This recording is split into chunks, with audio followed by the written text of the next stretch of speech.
This week on Chicago Beer Pass, Nick and I are recapping our whiskey and beer drinking at Revolution. We're talking about the new dry hop corridor restaurant / brewery that's opening, and we dive into my bike ride up to Ravinia Brewing. All that more on this week's episode. What did we do these last 3 weeks? What'd you make it to? Yeah, because, you get a cork popped out, boop, it flies like fucking 10 feet. We're like, yeah, let's do it. The legend, Mr. Pete Crowley. I love Pete Crowley, man. How's that beer? It's what you think it is. It'll be like the stuff you hear. You ever go to, every time you go to Floyd's, all the music sounds like this. Raw, raw, raw. Hey, and welcome to Chicago Beer Pass. I'm Brad Chmielewski. Brad, what's up, man? I'm Nik White. Almost forgot who I was, man. Who the fuck am I? You're sporting a hat. No one knows who you are. They can't.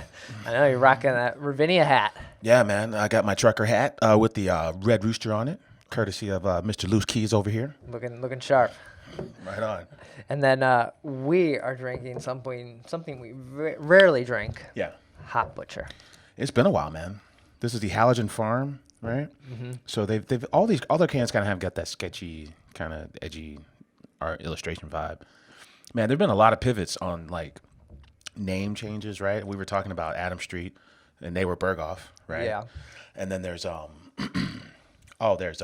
New Chicago Brewing that became Ale Syndicate. Right. That was my favorite for a while, but I don't think anything tops, South Loop Brewing Company's pivot to Hop Butcher for the World. That's a killer name.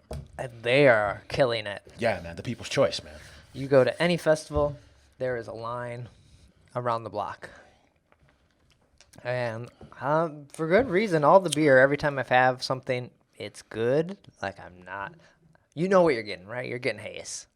Yeah, you're getting some kind of varietal of haze. They really do try to expand, they just don't not expand. They try to explore different hop combinations, hop flavor profiles.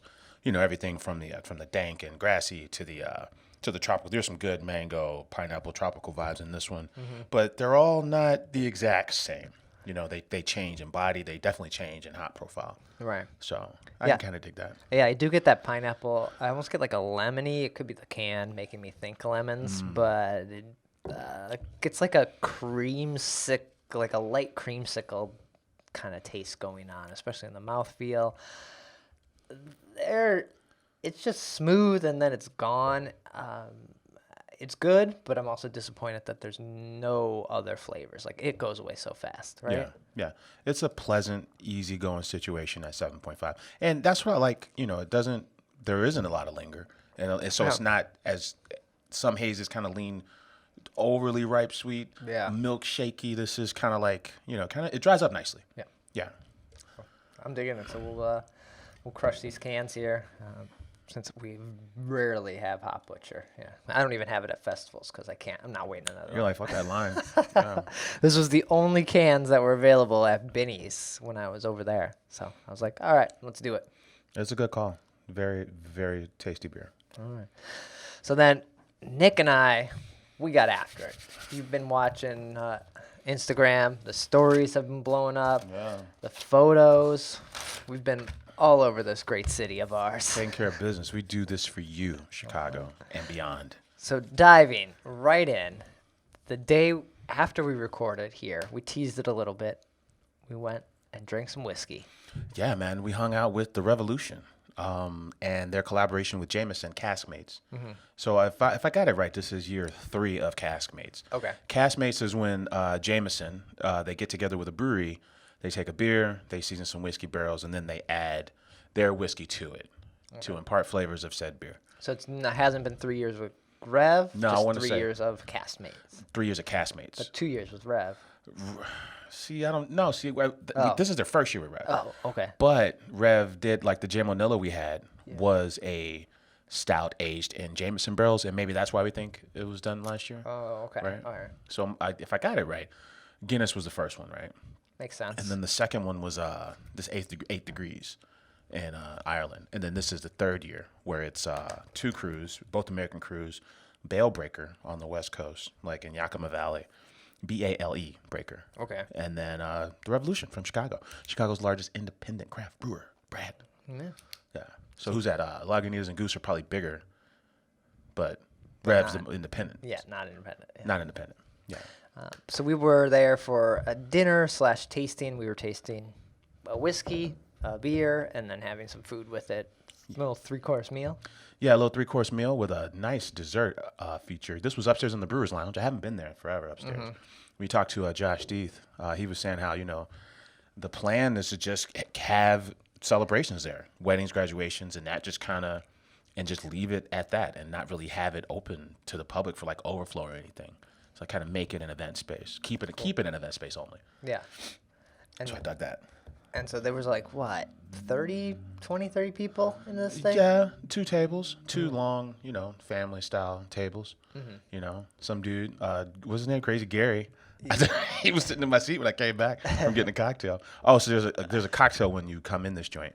And then they're banging what I thought at the bar in the rear, what I thought was like ice cubes. They must be like making ice cubes or something. Right, but they were doing passport, like engraved passport, like leather passport stamped with your name. Dude, I was impressed. That thing is mean. I'm very excited about that passport holder. So yeah, I got one. Got one for the lady too. It was a good time, man. So we talked about, what did we talk about? This is an interesting play, this Castmates thing, right? Because initially, they went with Fist City for their for the beer. Mm-hmm. Right? So they're like, hey, it's too expensive to ship Fist City. Let's just brew it over there. So I think they brewed Fist City at 8 Degrees. Right, which is the crew that had a stout last year for Castmates. Okay. Yeah. So I think this is a Monday night and a Tuesday night party. So they're saying like the original plan was to brew Antihero. Oh, okay. But during trial runs they thought Fist City had a bigger. Did they not? Plan. They had an IPA whiskey though. That was confusing for me, right? I thought they had the Antihero whiskey. No, see. All right, I'm pulling up the menu because Caskmates is this city and this other crew. Yeah. So do we have the other crew's whiskey? Because I asked you and Matt Powers. I'm like, wait, they're giving us the same whiskey twice? What the hell's going on? No. We had an Antihero whiskey and a Fist City whiskey, and then the stout was Guinness. Was the Guinness whiskey, and then the J. Manillo was the beer. So they gave us the Antihero whiskey. Yeah. So there's 2 Revolution. Jameson's Castmates IPA edition. Oh, so it's just IPA edition. It doesn't really say who, right? Okay. I'm guessing it's the Bale Breakers one then. Oh. Because the Bale Breakers was for sure an IPA called Top Cutter. How'd we go to this dinner and get all of our facts wrong? No, we're on target. We got 3 beers. We got 3 whiskeys. Right. Yeah. The middle whiskey was the Rev whiskey. Okay. The third whiskey was the third whiskey and the first whiskey were other breweries. Okay. But we had 3 Rev beers with it. With the whiskeys. Yeah. Ooh, we almost got a little tangled there. Yeah. Man. That's what happens when they're giving you double shots of whiskey. Yeah. And it's just dangerous. We look over and Brad's whiskey's gone and his beer's gone and his first dish, which was like my favorite dish, was the smoked salmon. We came from recording this. I was hungry and I was thirsty. We're like, Brad's the smallest dude here. Where did he put all this stuff? Yeah.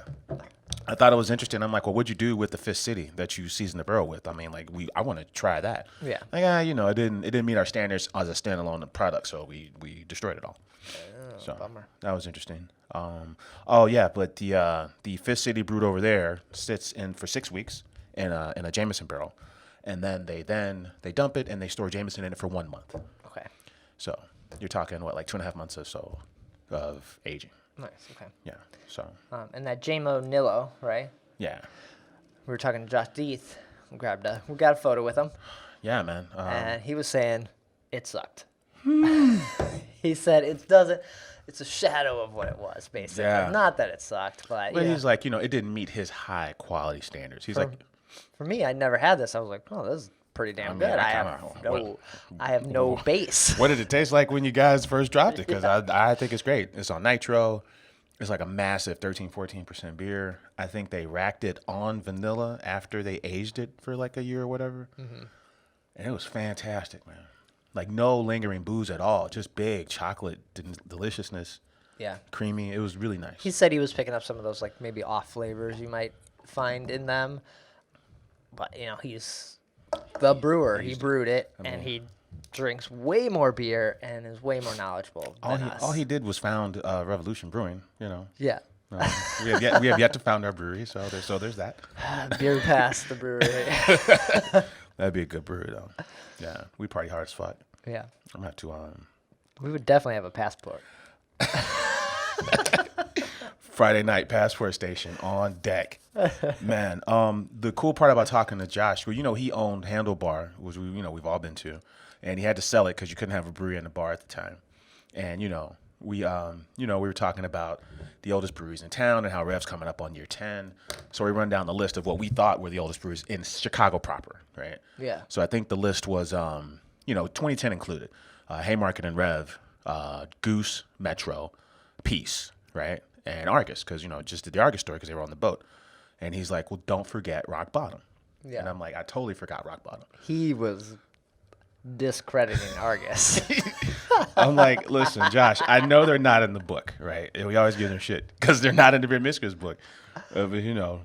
So I'm like, but they're around 10 years ago. And he was even saying, like, he remembers when Gabriel came from Half Acre in like 2009 or whatever to, sell him Lincoln Park Lager. Oh, no, not Lincoln Park Lager. Was it? What was it? It was Over Ale. Or Gossamer, maybe? No, it was Over Ale and was it just Half Acre Lager? A Half Acre Lager. Yeah. And he's like, well, you guys are brewing up in, Black Sands, Wisconsin.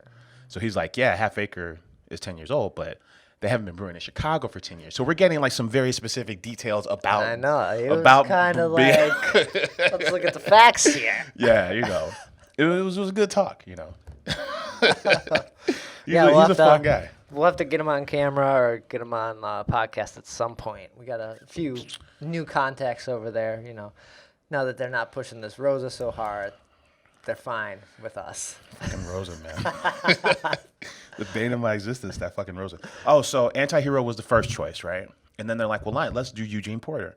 And Jameson's like, we can't do Eugene because we did a stout with 8 degrees, and before that we did Guinness stout. Mm-hmm. So pick something else. So they landed on Fifth City, and this was the best choice because that fucking bottle is killer. Yeah, I love that bottle. Yeah. It's just smooth. Yeah, it's nice. It's nice. Yeah, they did a great job of incorporating the Fifth City can with the Jameson logo. Mm-hmm. On the glassware, and then it's a very flexible drink for a rum. Not a rum. That's what I meant to say. It's a whiskey, but it's reminiscent of a barrel aged rum. It's got it doesn't taste like Malort, so don't misunderstand what I'm saying. But it's got a very pronounced kind of grapefruit thing going in it. It makes it really good for cocktails. Oh. So it's interesting. Awesome that Rev has teamed up to do this because also Goose Island has like special whiskey versions that they've picked from some of the distilleries. Like I've had that, and that's cool to see them being like, this is the Goose Island barrel or whatever, like what we picked. So yeah, apparently there's there's a Guinness, not Guinness, but a Jameson rep there leading the dinner along with the brewmaster, Jim Seaback. And they were saying how like there's over 1 million barrels aging at Jameson. Like it's a massive facility. So that was a good time, man. It was good. We a little too much whiskey, a little too much beer, and we got kicked out, so we couldn't record anything or do any live streams. On a Tuesday, getting down like this on a Tuesday. I know you did back-to-back whiskey nights, so yeah, because Rev said, "Hey, you need to come to Lady Gregory, and then we're gonna do this thing." And I go to Lady Gregory, and it's like it kind of looks like a little wine cellar, and there's like 8 people here. Yeah. And on Monday night, I'm like, man, this is weird. But you got after it then. Anything about Rev, man? Anything else we miss? I don't think so, man. Shout out to Revolution for partying on a Monday and Tuesday night and back-to-back on a week. I dug that. But then you got after it like every night this week. Was there a night off? Friday. Friday was, I think I watched Lego 2 and Movies in the Park. Okay. With my kid, yeah. So that Wednesday, you found yourself over at, was this the opening for the new dry hop? It was soft. Roebuck, they're calling it. I like this beer. Very soft. SOF, capital T. They're calling it Roebuck, and it's the joint next door to dry hop. So this is the bastard child of Dry Hop and Corridor. This is brewery number 3 for those keeping score at home. Oh, it is actually a brewery? It's a brewery, man. They got they got the same cute little tanks. They come from Vancouver, you know, the stackable ones. Yeah. Where there's the fermenter on the bottom and the bright tank on top.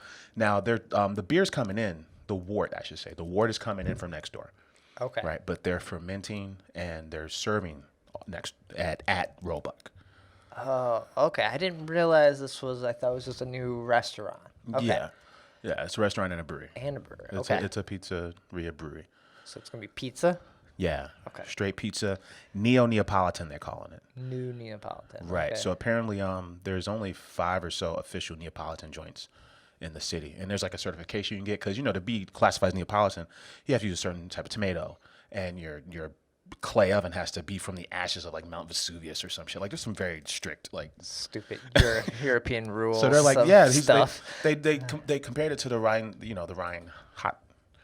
The Reinheitsgebot? Yeah, the German purity law. They're like, listen, we're Americans. We understand this. There's this really cool law here, but we're gonna, if we want pistachios on the fucking pizza, we're rolling it. I guess, but not to go down a crazy path, but there's a fun story about how the Reinheitsgebot was just a way for the Catholic Church to collect money because to get people to grow certain ingredients and not grow other ingredients. Yeah. So.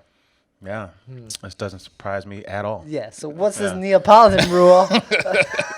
Because the Cali's Don't tell me I'll make my pizza. Because no one producer with this varietal of tomato is the Catholic Church, and they got the ends on all the clay for the ovens too. Yeah. So this is so my favorite part of this was just really hanging out with Brant Dubik. Oh yeah. From he's doing his Brett Porter thing, where Brett was the brewmaster at Goose, but then as they expanded the empire, Brett just kind of oversaw the other head brewers, right? So he's in that kind of role. So Dry Hop, Corridor, this place downtown, they're gonna be cool. What is it? They might be giants. I think it's like a Mexican in the lager brewery movie building, right? Right off Michigan Avenue. So that joint and then this joint. So they're gonna have 4 total. Empire. Yeah, they've all got 4 head brewers. And he's the head brewer. Right. He's like the head brewer overall. What's his term? He's like the Godfather brewer. So he's from New York, but he spent some time in Pittsburgh, and he's like, yeah, man, there were 2 ads in the paper. One was for Dry Hop and one was for 6 Point. 6 Point took too long calling me back. Dry Hop called me back right away.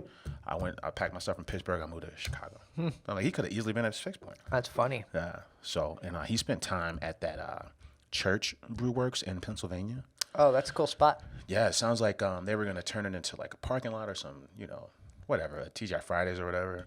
And some trust fund baby just said, no, let's restore it. And they put a brewery right on the altar. Yeah, that's cool. I know Afro Beer Chick, she was just there. So she was there, and they were sharing stories about, how Pittsburgh is so beautiful. It sits on 3 rivers, and there's all these mountains. And I didn't know, I've never been to Pittsburgh.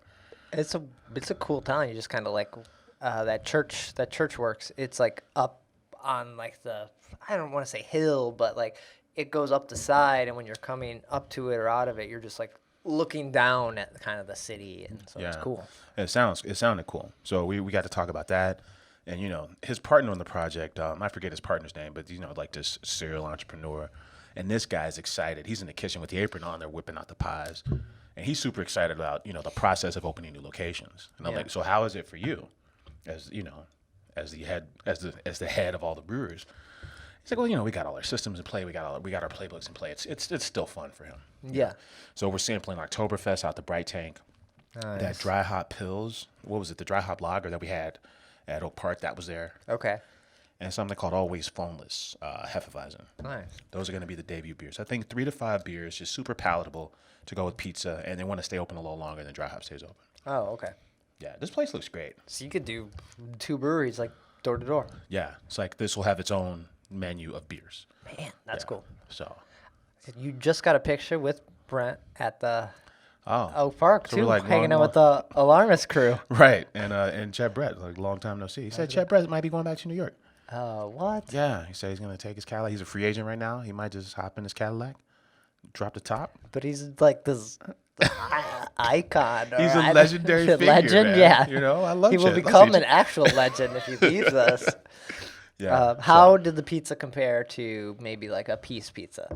I know it's a different style. Yeah, and I think it's more like I don't know, coal fire, or one of those kind of joints where it's like paper thin and crispy. So is coal fire the way of like being Neapolitan but not being Neapolitan? He named 5 of these joints, and I should have. He's like, there's 5 in Chicago. Because like coal fire pizza. One of them was in West Loop. The coal fire in West Loop. That's like close. That's like West Town. That's past West Loop. Oh, okay. That one's. Oh, yeah, that's not West Loop, but that one's pretty good. I enjoy across that one. from Twisted Spoke. Exactly. Yeah. That one's good. So like, it's almost like you can't be champagne, but you can be sparkling wine. You can't be Neapolitan, but you can be coal fire. You know. You still be a Belgian style ale. You know. You know, right? Yeah, I actually thought it was great, man. There was one called Cheese Four Ways was one, and that's the only one I remember, honestly. Cool. Yeah, but they were thin, crushable pies. You know, they were light, approachable beers. Nice. And the space looked good. Saw Michael Kaiser there. Apparently, Michael Kaiser is responsible. His team was part of the squad that designed this joint. So it's really kind of no frills, kind of edgy space where it's just kind of like almost bare walls. But there's this really cool, gigantic copper bar in the middle. And then there's wood that overhangs, and that's where all the liquor is kept, and all the wood for the oven is kept too. Oh, neat. Okay. And the kitchen is open, so you can be at the front door and look all the way back to the oven. I'm like, this is cool, because, you know, it kind of reminds you of, I'm like, now I don't have to go to Pauly G's. It's the same type, right? Yeah. But, you know, it's like, but it's a brewery, so I would probably go there. Neat. So it was cool. What else? Oh, they had old-fashioned slushies. Oh. I'm like, this is as good as anything here. They're playing vinyl, but, you know, they play vinyl at Corridor, too. Yeah. It was a good time, man. They opened September 6th. Okay. Yeah. So right after Labor Day here. Nice. Yeah. So I'm very excited for them, man. So that was your Wednesday. Moving into Thursday, I was over at Emporium. I know you're rocking that Pipeworks Emporium kind of shirt, but Yeah, I was over there. The Pipe Dream from a couple years ago. Yeah. I was over at the West Loop one. So. Oh, the one that used to be the cocktail bar. Yeah. Was it Betty's? Yeah, the Betty. Yeah, the Betty. Mm-hmm. Love that place. Yeah, that's pretty solid. Then we were gonna get food, but Ballast Point looked like they were closing, and so we had to go somewhere else. Damn. The $1 billion boys are closing up shop, huh? Not closing. Like, but just closed for the day. Just close. Like there was, I couldn't tell if they were. It was like 11 o'clock, so I didn't know if they were like done or just no one was there. So it's a strange setup, man. They got like 78 taps, and they got like a 2-barrel system. So, but no breweries for me that day. But you, where were you at Thursday? What do we do, man? I saw the old boy, Josh Riley. Oh, okay. Was this your Tinley Park? This was 350? This was the Tinley Park romp. Suburbs 3 ways, man. What? This was a Thursday night? No, actually, I take it back. This was Friday. Oh, that was Friday. So movies in the park was the Friday before that. Oh, so Thursday was your night off. Yeah, or something like that. I'm not gonna lie to you, Brad. I think we partied every night last week. Can't even recall. It was horrible. It was Or the best thing ever. Or it was the best thing ever. I mean, it was like, you know, it was a throwback to a different era in my life. I haven't done like this in a while. Oh, so you were at this 350 Fest, which I've seen, or I've been seeing the ads for. I enjoy myself some punk rock. Same. And so I was tempted to go, but it's Tinley Park, and I didn't. It's funner to roll, or it's fun to roll one of these fests with a buddy. Like you need someone there to at least like go see the bands and keep yourself moving. Otherwise, you're just drinking by yourself and it doesn't look good. Oh man, yeah. So just on the phone, Josh is like, "Can you chat?" I'm like, "Yeah, whatever." And he's like, "Hey, 350s." I'm like, I wasn't gonna do that, but let's roll. Okay. And here we are. Nice. Yeah. So how is it? Man, it's at the Tinley Park Convention Center, same place as Brew and Vine. It's like attached to a Holiday Inn or something, right? And it's right in front of the open bottle, right? Okay. So that thing, the Brew and Vine, was a very strange crowd. It's like 8 to 80. Like it's almost like part wedding reception, part prom night. It's like okay. It's weird. It's a weird setup. There's half of them have wineries, have breweries. They're playing like Shout, and shit like that. Oh, you gotta play shout. Yeah. So I'm gonna shout now. But this is full on, all black patches on the fucking vest, Doc Martens. Yeah, some spiky hair. Yeah. Ramones t-shirts. This is full on punk. Yeah. The coolest part about this was all 350 beers with the exception of a few guests. Okay. I think like Maplewood and Brickstone and a few others. The breweries and Virtue Cider. Breweries are along the walls. Stage right in the middle. I'd say room for House of Blues style, but I'd say a little smaller, maybe like 1,500 or so. Okay. That'd be my guess.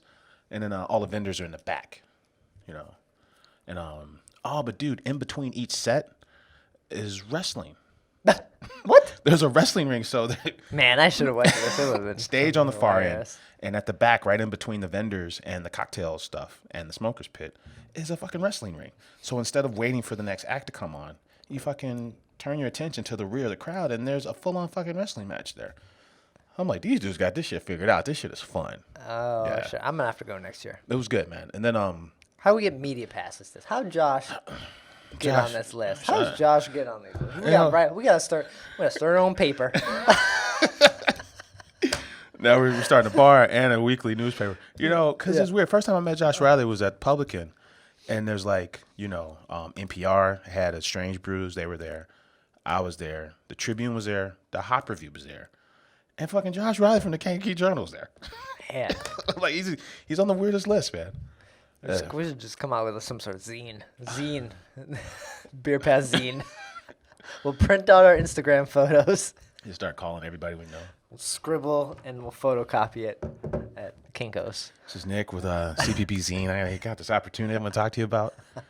We can put it in Quimby's. Charge like $5. Oh, man. So, yeah, man. It was like, it was good. I liked it. And then we're like, but, 350's fine, I think I had like the milkshake IPA, any IPA. Yeah. Right. Then I had the permanent funeral. And I'm like, all right, cool. I'm not drinking Virtue Cider. So I'm like, well, what's next? Oh, let's go hang out. We hang out on the smoker's pit. And then there's like a little creek. No, I'm sorry, like a lake, like a man-made lake. Is it a smoker's like a for like cigarettes and vaping, or like a smoked meats? No, like a smoking section. Okay. It's like a little patio where all the smokers are. And then you walk down past the patio, down the grassy hill, and there's a lake. Okay. So me and Josh are sitting by the lake. He's telling me he's in a grindcore band. Okay. And I'm like, what the fuck's that? He's like, yeah, it's inaudible sounds, and each song's like a minute long, and, we got a record deal, and my bandmates live in another country. This is a super, super weird fucking story. And then and I'm like, all right. Why do I feel like I don't know you anymore. And, we're talking about like, punk. There's two types of punks, There's the kind of punks that will punch you in the face and don't like, they will punch you in the face and they hate Hitler. Those kind of punks, right? Like they hate racist shit. They hate that kind of shit. And then there's other kind of punks that are like straight up alt-right shit, right? He was defining the different punk groups for me because I was kind of didn't understand that. I'm just like, hey man. Be like, so what kind? Where are you on that? I know a few Clash songs, right? Like I don't know much about the fucking genre, right? You know Ramones songs. And I know a few Ramones songs. Everyone knows like Ramones the one songs. that ended Spider-Man ended. Yeah, everyone like Ramones would be like, people know them and they don't realize they know them. Yeah, so it was good, man. It was good vibes. Oh, damn. No, it seems fun. And yeah, 350 beers they're fun beers. Like they're not bad beers. They're not amazing beers that you need to go to every release for, but they are fun and they do interesting things and they are always like, they're good. Like you're not gonna walk out and be like, I'm mad I drank that. Yeah, like, and then the one you brought, it was what was it? It was their Oktoberfest. It was an Oktoberfest, and theirs was like a barley wine, like a spiced barley wine. That was good. The Oktoberfest party was pretty fun. I went to that. Yeah, and it sounds like, they have like a production company where they're booking some pretty well-known bands, right? Well-known, like early 2000 bands. Right. Like that. Yeah. Weekend Invasion, they called this thing. Cool. It was a good hang, man. I thought it was a good way to, hit the weekend. So then after that, we found ourselves at the Open Bottle. Okay. It's right there. So I got the latest Phase 3 press. That's their coffee maple porter. Right. You had some pancakes and stuff with that recently. Exactly. And then Josh got a hef from Hot Butcher. Cool. Called Wurlitzer. Yeah. And we're like, right on, we started talking about, the beers that got us into craft beer. Because, I think he was saying, like, he hit the scene around 2015 at that publican party. He's like, well, what did I miss? Oh, he missed so much. 2015? That was like last week. I'm like, you missed the rise of the Giants, right? You missed the rise of the top 10. You missed, everybody from Sierra Nevada to Floyd's, right? And in between Dogfish Head, you missed you missed those guys taking their position. The rise and fall of Dogfish Head, you missed that. and I was telling him, Brooklyn? like, yeah, Brooklyn. When Brooklyn was, Sriracha Ace was the top beer. Sriracha Ace was a fantastic beer. It was kind of blew my mind a little bit. And they were the first crew that really went all in, American crew that went all in on the cork and cage. 6 turns. It's not real if it ain't 6 turns and out. If it don't do 6 turns, you got some bootleg shit. And that, you mentioned 6 Point with Brent, right? They had Brandt. Sorry. They had their rise, and they were on the forefront of this can craze before it really happened. It came in the same format that the White Claw and all the seltzer comes in now. But first it came in tall boys. It came in these. Oh, 6 Point did? And then they went to the skinny cans. Yeah, I think you're right. Yeah, but you're right. They were killing in the cans. And I can remember meeting like the local 6 Point dude at what's that? It Smoked, and he's lining up the whole can entourage. Yeah. And this is like 2013, that 2014. There was like the Chicago. Josh Riley missed like Chicago was nothing, and West Coast and that like New York, Pennsylvania, Waybacher, like all those people. And and a handful of Michigan and Wisconsin imports. Yeah. And I was telling him like maybe 2012, 2010 I think is when CBG came online. But around that time, I was more likely to get into Floyd's always because I was But then also like the beers that you would find at Whole Foods, like the Rochefords, the North Coast Thelonious Monks, the Belgian ales from what's that East Coast crew? Oh, the crew that makes Three Philosophers. Yeah, I'm blanking on that brewery. Omega. Thank you. Yeah, like I was more likely to get those kind of beers than I would like anything else. Well, there's a lot of pale ales. Yeah. It was just and your seasonals, your Oktoberfest, your winter spiced ales, your pumpkin beers, your summer. That's true. One of the first crews that really got me in was like not Dogfish, but Sam Adams had a Christmas time 4-pack, with like 5 different beers in it. That's funny. 2015. Yeah. Ooh, he's a little baby. Yeah.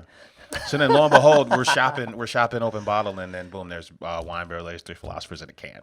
Oh, I'm like, done. I'm taking that. So I took that, and then we went to Hailstorm. Nice. Yeah. So Hailstorm, we saw Steve Miller. Cheers to him. He's one of the guys that started Slapshot. Oh, right. And then I think he went to Fire Rabbit, and then now he's here. Okay. Yeah. So they had their Maibach on, and they had their Oktoberfest on. Nice. So got 2 of those. Hailstorm. I still gotta check it out. Our friends from the Half Acre party, they were giving me shit for not going there. Oh, the Hailstorm? Yeah. You've been to Sound Growler and 350. Haven't been there. I'm saving it. Special treat. He was making an observation, like, there really are kind of like the, for that neck of the woods, they are essentially like, without the artwork, they're like Half Acre of the South, kind of. Like, yeah, they stand out a little bit. They stand out more than, But it's fun that each crew in Tinley Park has their own like identity. Like Hailstorm's kind of standing out in like I don't know the cultiness of their beer. 350 has this like punk rock kind of like 90s-ish vibe, and then Sound Growler is like death metal and like we're fucking metal and we're dank beers and tacos. Right. Like they all just kind of hang. They're all kind of planting their flag. Like this is what we do. This is it's almost like what do you identify with? This is your spot. Let's go. It makes a lot of sense. I mean, we talk about Denver all the time, and that's a loose comparison, but like that's what Denver does. You get on a Denver brew bus, and all these breweries are within 3-4 miles of each other, and there's like 10 of them. Yeah. And Tinley Park's slowly becoming that. There's not 10 breweries in Tinley Park. There's like 4 though. Well, There's Hailstorm. There's Tribes. I always forget Tribes. Yeah. And that's where he worked at Haymarket. Yeah, and then he went to Rev, and now he's out there. He was at Argus. That's where I met him. He was at Argus. Their head brewer. I'm blanking on his name. Sorry, David? Not David. No, Is it David? Dave is the one that left. Oh, David left. Okay. Yeah, we just got to replace David. Where'd David go? I think he went to Solemn Oath. Oh, that's right. He did. Yeah. Solemn Oath. Yeah. So 350, Hailstorm, Tribes. Okay. And then open bottle. Open bottle. Yeah. Nice. Man, that's a solid Friday. That was a fun time, man. Yeah. Totally unexpected. So yeah, I was looking at the Instagram stories. I was like, man, that was a good time. 350 Fest. Yeah. That was yeah. That's I like when you're on the highway and you're leaving Tinley. It says, thank you for leaving beer country. Come back again, kind of thing. Yeah. It was cool. Beer and music, Tinley Park. Then Saturday, I got after it. Brad's a maniac, man. I'm like, So this was a kind of a planned thing. We're gonna bike up to Kings and Convict and Ravinia Brewing.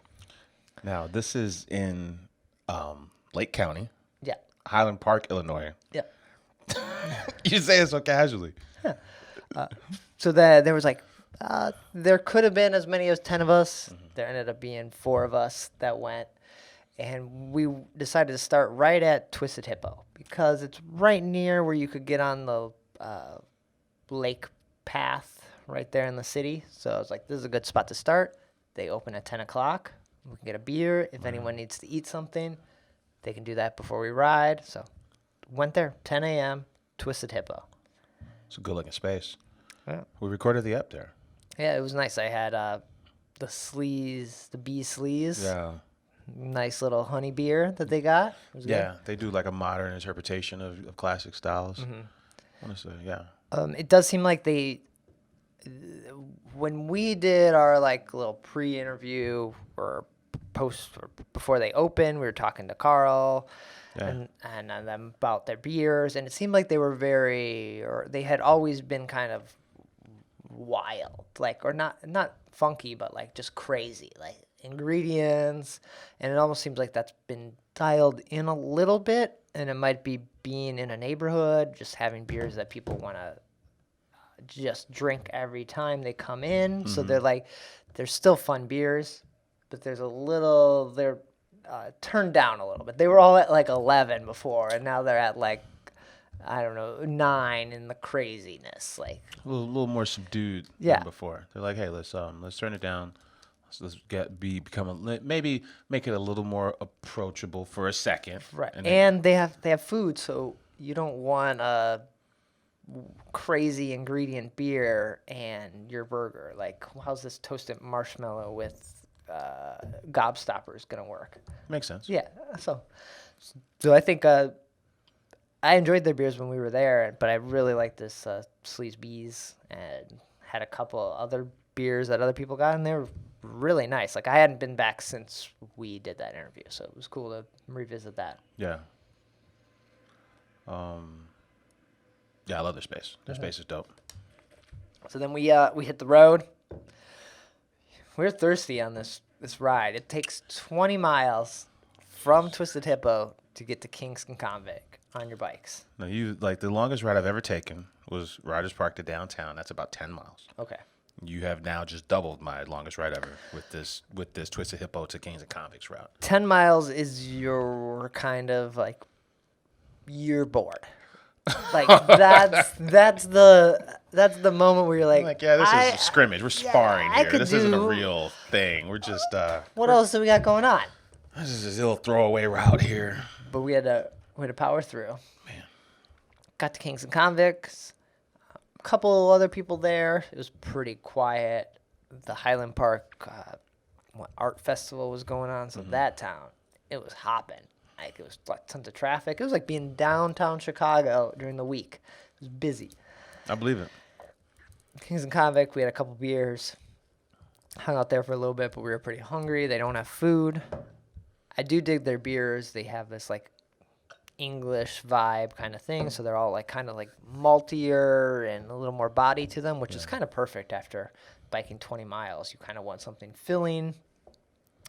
You really want food, but they're like filling enough where you're like, all right, I'm like, feel like I'm chewing on my beer. Like they have body. So it was nice. And then we rolled over to Ravinia. Right on. Right in downtown Highland Park. Yeah. That was like, it's like 3 miles from Kings and Convicts. So if you're ever up there, go to both. Like, just check them out both. They're totally different breweries. Is this route from Twisted Hippo, is it like all down side streets? Or are you riding like... You're mostly path. Okay. Yeah. You're on the lakefront path, or not lakefront, the river path in Chicago. And then you do a little street.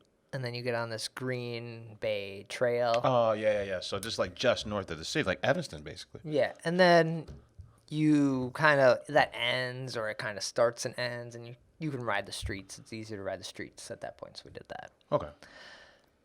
So, Ravinia. I'm asking like I'm going to like follow the route. You're going to do it, yeah. I just want to know what it was. Ravinia, these tacos. This is my second time having these tacos. They're good tacos. But... it was only 3 tacos, and after biking now, 25 miles, I was like, 3 tacos was not enough. Like, I ate them so fast. Like, damn it. They got a cool little space. What are they doing? And in the back, it's like, they got the turf. A little outdoor patio. Yeah, they got bands back there. Like, it's a good scene up there. Yeah, we sat inside just because we're in the sun the whole time. We're like, we don't need more sun. Yeah. Bunch of white guys riding their bikes don't need more sun like, on that. Let's sit inside, man. I saw Sergio with the old school. He's got the Chang biker outfit on. Oh yeah. I'm like, Sergio's a trip, man. Where'd he get this? Where'd he get this Chang suit from? Yeah, so it was good. And then Chris from Ravinia, he showed up, dropped a hat, shirt, said hi, said we're gonna go check out this new spot at Ale Syndicate. Yeah. I gotta rock my hat backwards. I got a big ass head, but if you rock it to the sides, you can see the Ravinia patch on the trucker hat. It's a cool hat. Yeah. So the Ale Syndicate space, they're going to have food. There's also next week, it might be Wednesday, they have a little street fest that we got invited to. Right on. So we're gonna check that out. Okay. I forget the details. I'll have to send them on Twitter because they listen. They message us. It's funny because we went up there for a concert, and he's like, "What the fuck you bringing Pipeworks to Ravinia for? We're Ravinia." He's like, "What we got to do? Move next door to?" So this was in the works. Like, what do we got to do? Move next door to Maplewood for you to come out? And they did. It's a little jab. That was probably a tease that it was a little sneaky peek. We didn't even pick up on it, man. Yeah, we didn't pick up what they were putting down, man. These boys that moved to fucking Logan Square. Yeah. That's wild, man. And so the Ale Syndicate spot, ex-Ale Syndicate spot's they have parking. Oh, right on. They will have tacos there. Not right away. Maybe, I think they said maybe like early next year was kind of like their shoot for that. Yeah. That's a fantastic 1-2 step because they're literally like a block apart, right? Mm-hmm. Not even. No, they're at least a block. And he said they've been brewing out of Finch. Yeah, I figured as much. I thought it was Great Central? Yeah, I thought it was Great Central. Right. So yeah. Finch is the secret spot in the city. Cuz there was secret stash. there was a point in the city where nobody would, and that's where Great Central came into play cuz nobody had capacity to brew. So like the Bader Brow, the 5 Rabbit Bader Brow era, so that's like 2011, 2012. Everybody was like, "Fuck off, we don't have capacity." Right? Yeah. But now we know if the prices at Great Central are too high, and Finch is right across the street. That was probably like, what? They turned you down? Come on. I couldn't help but notice you guys are in there haggling with these Great Central boys and their extravagant prices. We here at Finch Brewing with no goddamn tap room are more than welcome to discuss brewing your beer. How the fuck are they the only squad over there with no tap room? There's the Chicago Brewing District. There's like 5 crews. Yeah, everybody got a tap room. Finch ain't got no tap room. I don't know. The fuck, man. Yeah, I figured out. Taco Cat. Yeah. They said that's their top seller since moving to the district. Okay. But yeah, Ravinia was a solid little spot. Definitely good. Had the some burritos, tacos, and then we couldn't make it the 20 miles all the way back. Oh. So we got to 10. Oh, no? And Temperance was a shining ray of hope. Man. So we went to Temperance. At that point, I was like, small beer. Just give me a half pint. Yeah. So, but good little hangout there. Had, I forget what I had. I had like their session IPA, but they had the... Disco Nap. That's Disco what you had. But they had the World's End, the cream ale that's brewed for the Field Museum. Oh, right on. That The Bruseum. Off Color did one, and then they had the Toppling Goliath, and now Temperance did it. So I got to get some cans so we can have it on here. Nice. That was a cool beer. I mean, it sounded cool. I haven't had it, but it was like made for like the commemorative for the World's Fair kind of thing. Yeah. I had a little bag, so I couldn't fit cans in it. So, but yeah. That's a hell of a run, Brad. I still don't know how you do it, man. So it was good. I tried. I didn't have like a great photo at Kings and Convicts, so I didn't post anything there. But it was on the story. Yeah. But man, it was fun. And then I passed out when I got home. Yeah. Just kind of done.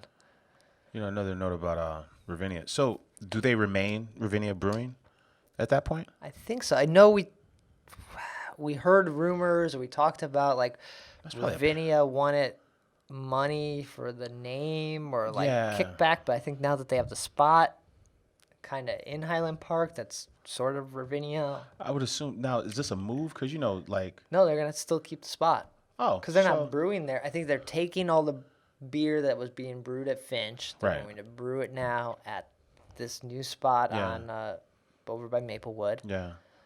And that'll be their new place. These boys are a block from the Maple Room. Now you have, like, it was a legit run anyway because it's 1.3 miles, right? You start at Rev Kedzie, and then you jaunt down to Metro, and then from Metro you're just a half a mile to Maplewood. Now you can add in Ravinia. And then there's the beer temple there too, if you're really feeling funky. So you've got like that is a really nice option for the Logan Square Avondale crowd. But Ravinia is going to be the only one with food. Also, that smart play with the tacos. There's 4 breweries, and the only one with food in a mile and a half is Ravinia. No, Maplewood's got small plates. Oh, that's right. It's kind of new. It's a new thing. You can get like cheese curds and like little finger foods. Yeah. It's always. I know they have food. I don't want to eat there. Like, there's something about I don't want to eat at Maple Room. I don't know how to. It's loud. It usually smells weird, and it's dark. I don't necessarily want to get food here. It's loud as fuck in that joint. I'm like, I don't want to be the old man here, but kind sir, this music is loud. So I would rather eat tacos. Yeah. But that was my little adventure. It was fun. Whew. Brad Chmielewski, man. It was fun. Like nobody knows about Kings and Convicts. True. I mean, we've had their beer on the show. Yeah. And they had that cool beer with that doctor. The Stu's Brew. Yeah. And it was all about like, pediatrics, like saving kids with like brain tumors and stuff. And then like you've been up there a couple times. And that's how I know about it. Yeah, it's a nice little spot. Yeah. Great name, Kings and Convicts. Yeah. Awesome. And then, so what else? You hit up anything else? That was it, man. Castmates, the dry hop pizza joint debut, and then Suburbs 3 Ways. Nice. Yeah. Whew. We got after it. No games, Brad. 45 minutes in. Strictly business in this joint. All right. So what do we got coming up? What do people got to get tickets for? I know there is Quake Fest. Yes, that is the little Norwegian yeast strain that could. It is a festival at District Brewyards. That is a $75 ticket from 1 to 5 on a Saturday. Fuck. Yeah. What kind of show is this, Brad? When's the fucking party, man? I think is it the 21st? And then no, that party's in September. Yeah, September 21st. And then Beer Hops after is the 28th. Man. Quake Fest? No, Quake Fest is Saturday, September 7th. Oh, 7th. So it's at the beginning. 2 weeks later is Beer Hops. Yeah, and let's see. Quake Fest is an invitational, so there will be 30 local and national brewers there. Yeah, and they're partnering with Omega Yeast Labs. Okay. Yeah, so that's interesting. I'm kind of curious to know about these interpretations. Right. I would say too, if you don't If for some reason you can't make it there on the Saturday, go Sunday because you could find some like leftovers. Yeah, because they got the whole fourth wall. I've never seen the fourth wall in action. No, and that's a cool spot for a party. It sounds like they're opening up their outdoor space too. Oh, nice. Right. Yeah. So that's on the 7th, and then you're right. Beer Hop is on 9/28. At the helicopter hangar. Man, so here's a list of places that, and I'm probably missing a few, but Beer Hoptacular has been at Aragon Ballroom. It's been at a Circus Soleil tent over by Granite Halsted by that Tribune Tower where they, not the tower, but where they distribute the newspapers. Yeah. It's been at Lacuna Art Center. Right. It's been at a art film, I don't know. Set. Oh, it's been at Cinespace. Cinespace, yeah. Yeah, where right around the corner from Lagunitas, where they film like The Dark Knight and all this kind of shit, right? And now it's at an airport, not an Year airport. 2 at the hangar. At the helicopter hangar. Right. Yeah. I dig that party just on the fact that it's like, it's challenging where we go for beer. Right. For Beer Fest. I missed last year. At the hangar? Yeah. So if you paid like, I think it was $40 a pop. You go up in the helicopter, you get 5 good minutes and boom, you come down. All right. Yeah. So I'll be there this year. Nick's always there judging. Yeah, some homebrews. the homebrew competition starts that morning. Okay. And then it's fun to like read all these brews and read about how many different homebrew crews there are in the Chicagoland area. I'm like, who are you guys? All right. So if you want to see Nick a little silly, find him Beer Hoptacular Day. I'm like, dude, I wake up and I'm like, dude, I got to get to fucking 12th and Ashland. I got to be there by like 9 in the morning. You should order a helicopter. I'll be like, yo, what's the nearest helipad so I don't have to worry about getting to this thing. So grab your tickets for that and make sure you say hi to us if you see us there. That'll be a good party. Anything else people should get tickets for? Yeah, man. Shout out to Delilah's. They are having their 26th anniversary party this Whoa. weekend.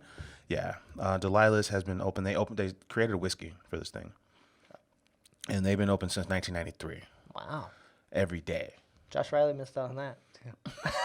Too. 9,400 straight days. That location, a couple doors down from the old Burn City Atlas joint, has been a bar since 1893. Yeah. Love Delilah's. Can't say enough about that place. Oh, yeah. 2019 Whiskey Bar of the Year. Nice. Okay. Yeah. So they are celebrating Friday, Saturday. Cool. Year number 26. Cheers to them. Yeah. All right. That's all. Holy smokes. That's everything Brad. we did. That's some stuff you need to check out.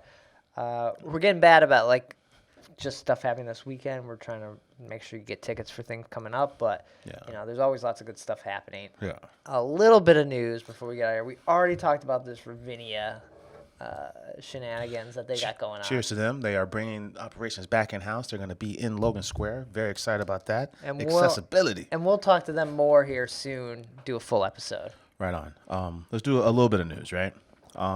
Pete Miller's, which is a steakhouse that was open for 25 years in Evanston, they're closing. That matters because that was Midnight Pig's satellite tap room. Okay. Midnight Pig's a brewery that was Nevin's Brewery out in Plainfield. They had a second location where it was it was really the first pour-your-own brewery. Yeah. Right? They predated Brew Yards by maybe a couple months. The reason I brought it up is because they're closing it after 25 years, which means Midnight Pig's closing. When's Midnight Pig close? They're closing that location. The one by the Evanston. Oh, the Evanston one. The Evanston location. Not the other one. Not the main tap room. Oh, okay. So Not the main brewery. I was planning to go in a few weeks. Yeah, right. I'll be up that way. Right. That is your 2018 World Beer Cup Gold. Oh, okay. Was Midnight Pig. They had a Vienna lager called Hook and Hatchet that took the gold. Nice. Okay. Yeah. Oh my gosh, he's still got a whole nother page. Yeah, it's easy. It's easy money though. All right. We talked about the growler fill changes in Illinois. So Governor Pritzker, HB 3610 is the law. So bars can now fill growlers and howlers. Cool. So you can get any beer you want. You don't have to go to the store. Man, this is going to be tough because a lot of stores carry older products, and then you can get a lot cooler stuff on tap in a lot of cases than you could from a bar. I mean, you can get from a bar versus a store. You can get some cooler stuff. Okay. So, yeah, you can get your growlers filled at bars now. All right. Yeah, they originally said this will go in effect in January. Then they were like, no, scratch that. It's in effect right the fuck now. Shit. Yeah, so there you go. The open bottle, the aforementioned open bottle, they have a crowler I think system. we talked to Austin at the Big North. I don't think Beer Miscuous is going to get on. They're not going to do this. No, We're not. they're not. I feel like he said no. They're not planning to at the moment. They might change it, but at the moment, no. It's gonna force them to, well, because I don't know why they wouldn't, Yeah. but All right. I like that they're all kind of leading the charge. Whether it's shout out to Bitter Pops. I went there for the first time, but you got these crews where it's like, for, Beer Miscuous for sure, and open bottle where you can just like walk up, take anything that's in a 4-pack or 6-pack, and break it up and make your own. Cool. I dig that. And then Nick has some Goose Island news. I say, let's put this out on its own video because I feel like we might definitely pass out this whole hour. We don't want to do that. We need some more beer. We want to give the people a half hour in and out. We just want to fill your Half commute. hour? They're at an hour. Yeah, we're fucking up. So we got to get out of here. We're We'll done. save this. We're save done. this. No, we're gonna put out another video Man, I gotta unball this shit. with the Goose Island rumors and theories and our hunt. All right, we gotta Because we gotta get out of here. we gotta stop the show, Brad. I know. So I'm gonna be all over the Midwest here this weekend. I'll be up in Minnesota. Right on. So look for photos there Soda. on our Instagram. Check that out. Some Minnesota photos, non-Chicagoland photos. So yeah. What about you, Nick? Where are you gonna be at? Anywhere? We're gonna play it by ear, man. All right. If people want to follow you, get in touch when we're not here, how can they do that? Right on, man. I'm on Twitter at Nicosio. And I'm on Twitter at BRAD, Chicago Beer Pass, Chicago Beer Pass on Twitter. Instagram, I think, is the best place to kind of see what we're drinking. Website, chicagobeerpass.com. Everything's posted there. Links to iTunes, Stitcher, the YouTube version. And then we'll be back Tuesday with another episode. And we got some more stuff planned in the works. Maybe a second podcast. Yeah. All right. Take care. Cheers.